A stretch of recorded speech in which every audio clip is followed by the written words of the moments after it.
మంత్రి కొండా సురేఖ గెలుపు కోసం కష్టపడ్డ కార్యకర్తలను పక్కన పెట్టి కొండా సురేఖ మంత్రి అయ్యాక పార్టీలోకి వచ్చిన వారికి ఇంద్రమ్మ ఇళ్ల కమిటీలో చోటు కల్పించడంపై కాంగ్రెస్ పార్టీ నాయకుడు కరాటే ప్రభాకర్ మండిపడ్డారు. ఈ సందర్భంగా వారు మాట్లాడుతూ 34వ డివిజన్లో కాంగ్రెస్ పార్టీ కార్యకర్తలతో కలిసి సమావేశం ఏర్పాటు చేయడం జరిగింది. గత 30 సంవత్సరాల నుండి పార్టీలు మారకుండా కేవలం కాంగ్రెస్ పార్టీని నమ్ముకొని ఉన్నాము. కొండా దంపతులు ఇకనైనా కష్టపడ్డ కార్యకర్తలకు సముచిత న్యాయం కల్పించాలని, లేని పక్షంలో 500 మందితో కలిసి హైదరాబాద్లో సీఎం రేవంత్ రెడ్డిని, తెలంగాణ రాష్ట్ర ప్రదేశ్ కాంగ్రెస్ కమిటీ అధ్యక్షుడు మహేష్లను కలిసి ఫిర్యాదు చేయడంతో పాటు ఆమరణ నిరాహార దీక్ష కూడా చేస్తామని అన్నారు. ఈరోజు 34వ డివిజన్ కాంగ్రెస్ పార్టీ చేస్తున్న పనుల గురించి ఈరోజు ఈ ప్రెస్ మీట్ పెట్టడం జరిగింది.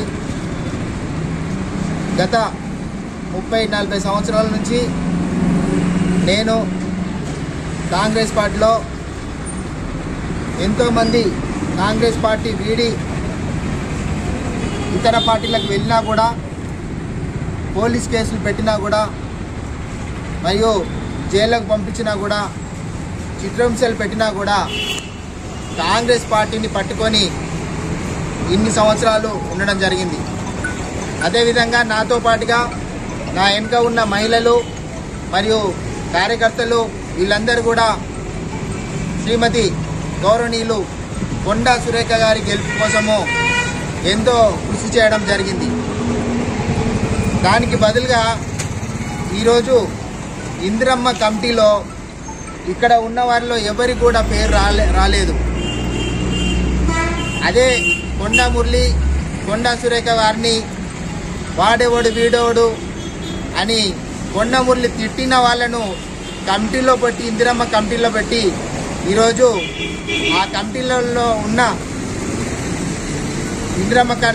ఇందిరమ్మ ఇండ్లు ఎవరైతే వచ్చినాయో ఆ కమిటీలో వారిని వాళ్ళ ఇళ్లకు పోయి వాళ్ళు సర్వే చేయడం జరిగింది మున్సిపాలిటీలో.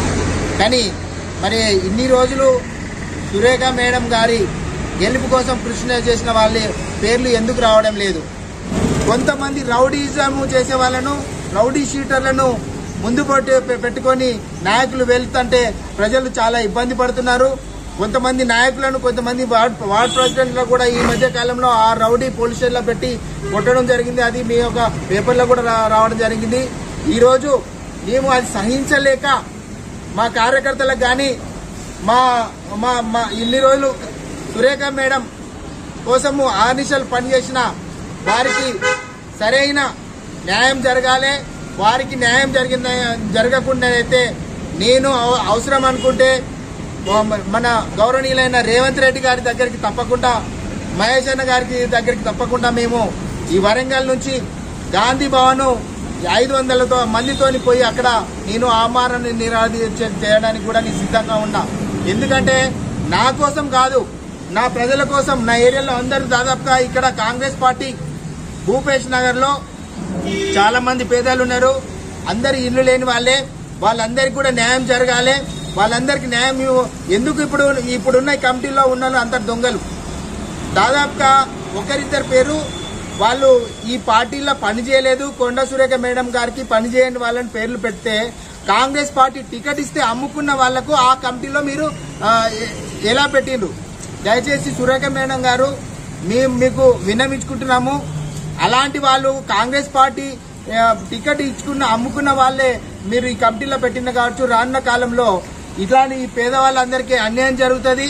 ఎందుకంటే ఈ ఇందిరమ్మ ఇల్లు కూడా అమ్ముకోవడానికి ఛాన్స్ ఉంటుందని మా ఆవేదనతో మీకు చెప్పుకుంటున్నాము. కొండ మురళన్నకు కూడా మేము చెప్పుకుంటున్నాము. ఇకనైనా కళ్ళు తెలిసి ఈ పేద ప్రజలందరినీ కాపాడవలసిందిగా, ఎవరైతే అన్యాయం చేసిండ్రో, ఎవరైతే అక్రమాలు చేసిండ్రో వాళ్ళందరినీ కూడా పక్కకు పెట్టి మీకున్న మంచి పేరును, మీరుకున్న సేవాగుణమును మీరు దాన్ని నిలుపుకోవాల్సిందిగా, ఎవరైతే కష్టపడి వరంగల్లో కాంగ్రెస్ పార్టీ కోసం ఆర్నిషలు కష్టపడి ఇబ్బందుల పాలైన పార్టీ వాళ్ళందరినీ మీరు అందరూ దగ్గర తీసుకుంటారని ఆశిస్తున్నా. దయచేసి ఇకనైనా మీరు కళ్ళు తెరవండి. ఈ పేదవాళ్ళందరినీ ఆదుకుంటారని ఆశిస్తున్నా. ఒకవేళ కాంగ్రెస్ పార్టీ తరఫున మేము డిమాండ్ చేస్తున్నాము, ఇదే నిరంకుశ పాలన జరిగినట్టు ఏదుంటే మేము తప్పకుండా రేవంత్ రెడ్డి గారికి మరియు మహేష్ అన్న గారికి మేము విజ్ఞప్తి పత్రం తీసుకోండి. దానికోసము మేము గాంధీ భవన్ లో ఆమర నిరాదీక్ష త్వరలో చేపట్టబోతున్నా. ఇకనైనా దయచేసి మా విన్నపము మన్నిస్తారని, ఈ పేద ప్రజలందరికీ ఇల్లు గాని వారు పెట్టుకున్న లోన్లు గాని వాళ్ళందరికీ దక్కే విధంగా ఈ రౌడీ గుండాలను ఆ కమిటీల నుంచి తీసేయవలసిందిగా మనం చేసుకుంటూ సెలవు.